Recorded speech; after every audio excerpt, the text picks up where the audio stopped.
3 years. 3 years this girl had been saving and suffering and planning, and for what? To hand it all to me on a plate. God is good. That was what Mama Ekua said. Not in a whisper, not with shame. She said it the way a person says grace before a meal, like she had earned something, like the universe owed her this moment. Her daughter Abina was already pulling on her shoes, the passport tucked inside a bag that did not belong to her, the visa stamped with a name that was not hers. And Adisa, the girl who had worked for all of it, was asleep on the floor of the room they shared, unaware that by the time the sun finished rising, everything she had built would be gone. This is the story of Adisa Mensah, and it begins, like most stories of quiet suffering, not with a single dramatic moment, but with years of small ones. Adisa was 22 when her father brought Mama Ekua into the house. Her own mother had passed 4 years before, a sickness that came in harmless and left taking everything. Her father, Mr. Mensah, was a good man in the way that some good men are dangerous. He loved peace more than he loved truth. He could not be in a room where someone was crying without trying to make it stop, even if the thing causing the tears needed to be faced and not fled. So when Mama Ekua came with her soft voice and her daughter Abena and her careful smile, he saw what he needed to see. A solution, a new beginning, a woman who would hold the house together so he would not have to feel the weight of what was broken.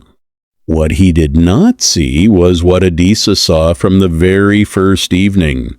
Mama Ekua looked at her the way a person looks at something standing between them and what they want, not with hatred. Hatred would have been easier to name. It was something colder than that. Calculation. Adisa was not a girl who complained. Her mother had raised her before she left, and one of the things her mother used to say was that a woman who cannot carry her own silence will be carried away by other people's noise. So Adisa carried.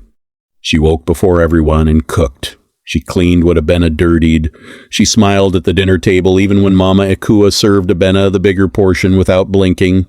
She said yes, Ma, when she meant something else entirely. And when her father asked her every few months how she was doing, she said, "Fine, Daddy, I am fine." Because what was the alternative? To tell him that his wife pinched her dreams in small ways every single day? To explain that Mama Ekua had a gift for making cruelty sound like wisdom? He would have listened. He would have nodded. And then he would have gone to Mama Ekua and asked her gently to please be kind, and Mama Ekua would have wept beautifully and said she was only trying her best, and her father would have come back to Adisa and said, "You know how she is, just try to understand her." Adisa knew this because it had already happened twice.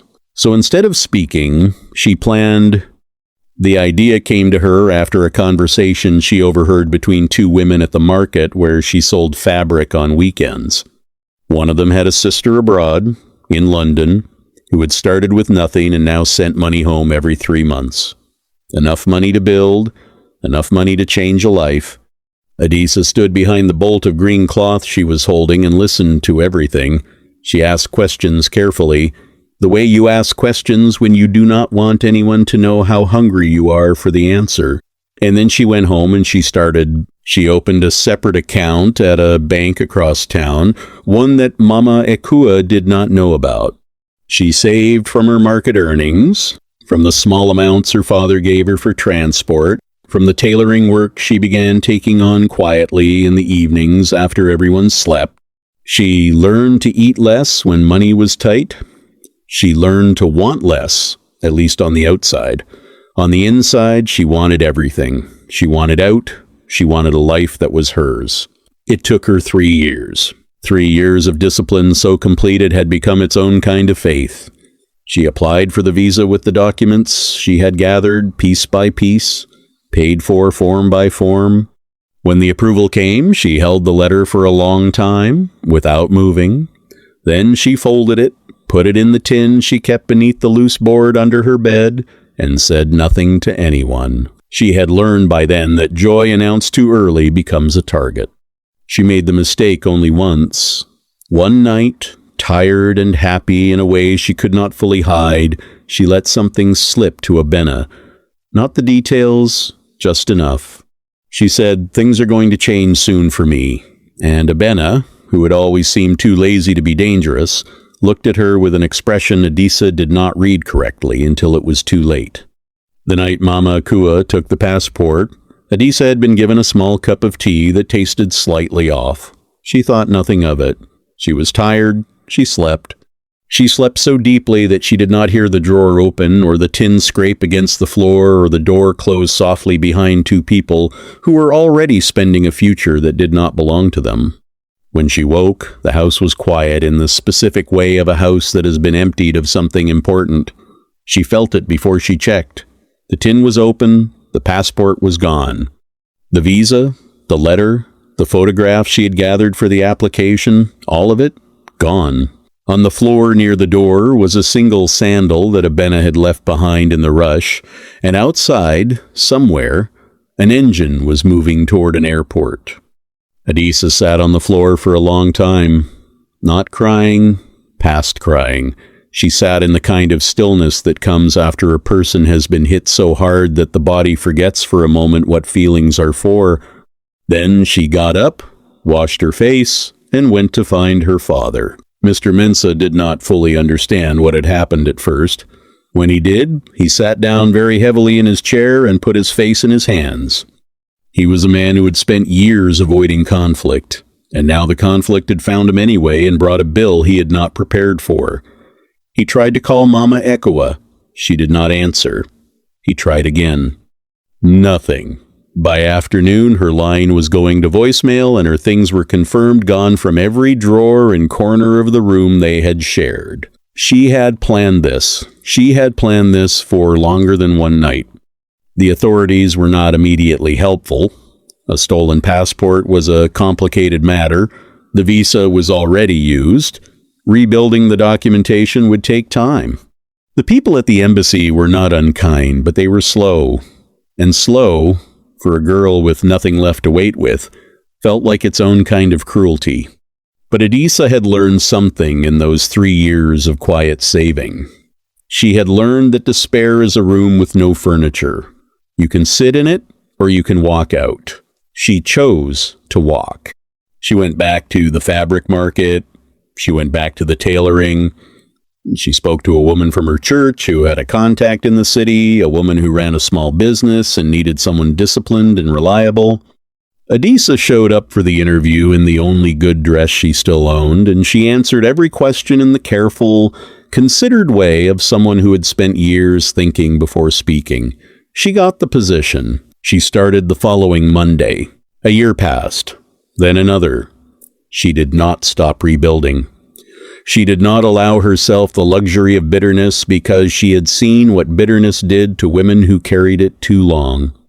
It turned them into something they would not have recognized in their younger years.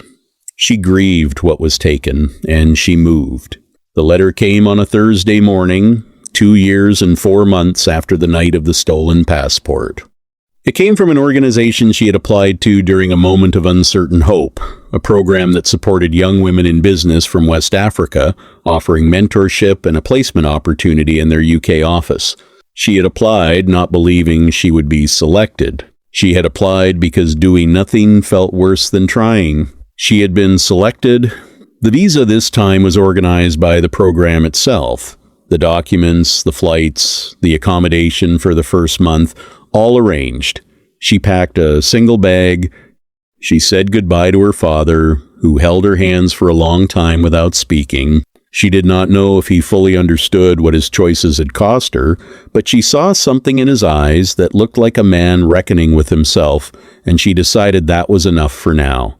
Some debts between parents and children are paid slowly, and in a currency that has no name. She arrived in London on a grey morning in November, when the sky looked like it could not decide between rain and cloud and had chosen both. She stood outside the arrival hall with her single bag and her whole rearranged life, and she breathed the cold air, and she did not collapse, and she did not weep. She had cried for what was taken. This moment was not for crying. 6 months later, a woman in Accra opened a social media page to show her friends pictures of London, pictures of her new life, pictures of everything she had built on a foundation of someone else's pain.